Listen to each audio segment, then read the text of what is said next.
I'm going to touch on molecular orbital theory.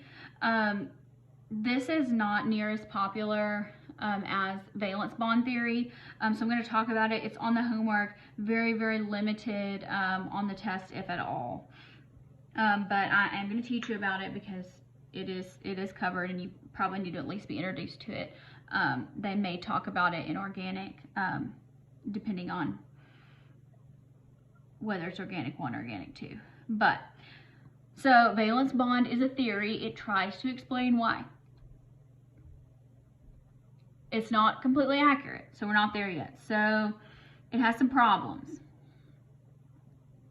That says the electron is localized to a single atom, and so it does not account for delocalization. So in molecular orbital theory, they go back to the Schrodinger equation, but instead of doing it for the atom, they run it for the molecule, and they calculate a new set of, instead of hybrid orbitals, so it's a totally new set. So quantum numbers go away. New set of molecular orbitals. So when you use molecular orbitals from the Schrodinger equation, the electrons belong to the whole molecule. So all of the electrons belong to the whole molecule, rather than in, like, when we're drawing a Lewis structure, we're saying carbon and hydrogen. Well, this is, one of these comes from carbon and one of them comes from hydrogen. This says it doesn't matter, they don't belong to anybody, they belong to the bond, they belong to this molecule. It's kind of like a cult. Now, so what this talks about in molecular orbital theory is the linear combination of atomic orbitals is a weighted linear sum. So it's a weighted average. We're not going to calculate it. Now, it says that these orbitals, because we use the Schrodinger wave equation, so the orbitals are wave functions, and we said waves can either be constructive, where they add together, or they can be destructive.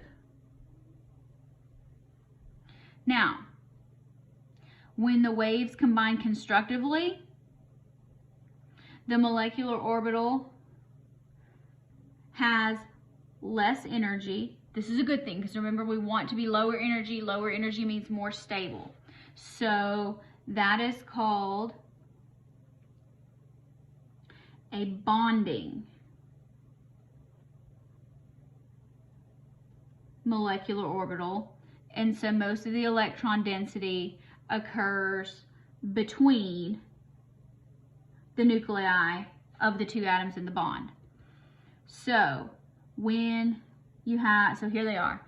Here's this, when they combine constructively, now it goes to the, belongs to the whole molecule, and most of your electron density, see here, is between the nuclei of the two. Then when they form, or they combine in a destructive fashion, the new orbital that's formed has higher energy or more energy, and they call that an anti-bonding, or molecular orbital. Now, in that case, most of the electron density is outside the nuclei, so not between them. And so between the nuclei, you have what they call nodes. Again, it gets very complicated. Now, electrons in the bonding molecular orbitals are stabilizing because they are lower energy than their corresponding atomic orbitals. Electrons that are in anti-bonding molecular orbitals are destabilizing. Again, try not to get too out in the weeds with this. It gets real complicated real quick. And so they're destabilizing because they are higher in energy. So here's kind of what the scheme looks like. So this is energy. You want to be low energy and you want to be high energy. So when you have a hydrogen atom, each hydrogen atom has one electron in a 1s orbital. So there they are. Now, rather than these two coming together, they combine and they're going to form two things.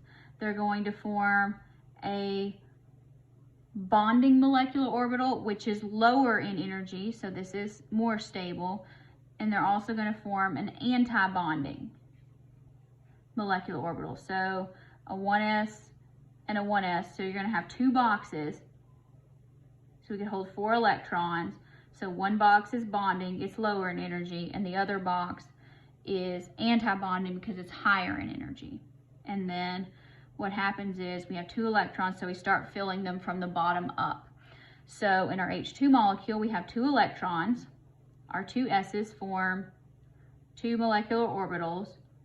So we fill it from the bottom up. So 1, 2, both of our electrons are in a bonding orbital, which has lower energy.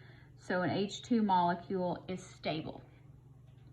And it gets more complicated from there, but that's kind of the principle behind it. So what we try to think about is a molecule going to form by talking about something called bond order. So you create an orbital diagram that has your atomic orbitals on the outside and shows how they combine to form molecular orbitals.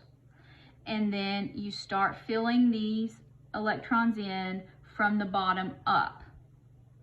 So they go in the bonding orbitals first and then the anti-bonding second. So bond order is calculated by the number of bonding electrons. So the electrons in the bonding molecular orbitals minus the number of electrons in anti-bonding orbitals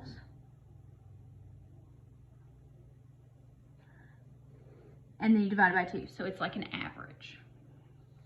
So the good thing is we only have to consider valence electrons, thank goodness. And it may be a fraction. A fraction is okay. A higher bond order, so the higher it is, the higher that is from 0, so greater than 0, means you are going to have stronger and shorter bonds. If the bond order is 0 or it's negative, the bond is unstable as compared to the atomic orbitals. So what the result is, no bond forms.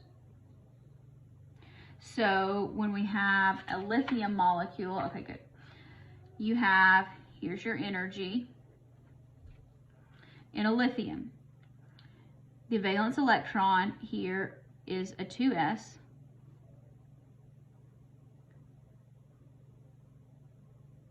And a 2s. And each one of these has one. So these are your atomic orbital, atomic orbital. So these are going to come together and they're going to form, this is going to be a bonding, and then you're going to have another one up here. This is going to be anti-bonding. And if you want to get complex with it, S's, they're the ones, so they form sigma bonds, but don't worry about that. So when we have 2 electrons, we fill them up from the bottom down. So let's calculate our bond order. Number of electrons in our bonding, 2, minus our anti-bonding, 0, and we divide that by 2 2 minus 0 is 2, divided by 2 is 1. So this would be a stable molecule. So the next one. For a beryllium-2 molecule, same thing here. You have a 2s and a 2s, and they're going to come together to form, this is your bonding, this is your anti-bonding.